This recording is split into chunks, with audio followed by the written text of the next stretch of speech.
Maji tunapata shida sana, hatupati maji inavyotakiwa. Maji yanafungwa mpaka yani karibia hata wiki mbili tunakuwa tunakunywa maji ya visimani. Tukipata maji itakuwa ni afadhali, na huu mradi wa maji tutapofanikiwa itakuwa changamoto yetu itakuwa imekuwa afadhali.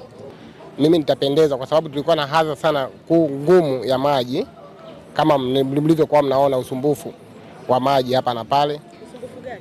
Usumbufu wa katika mara kwa mara maji. Na maana mradi huu ukifunguliwa kidogo itakuwa at least kidogo itakuwa mambo yatakuwa sawa. Kuja nimejionea mradi wetu na nimehakikishiwa mtiririko wa fedha pamoja na kazi zilizosalia, na kwamba ifikapo Julai mradi utakuwa umekamilika. Na mimi maelekezo yangu yatakuwa hayo, tukamilishe mradi kwa wakati na ubora unaotakiwa ili wananchi hawa waweze kupata maji.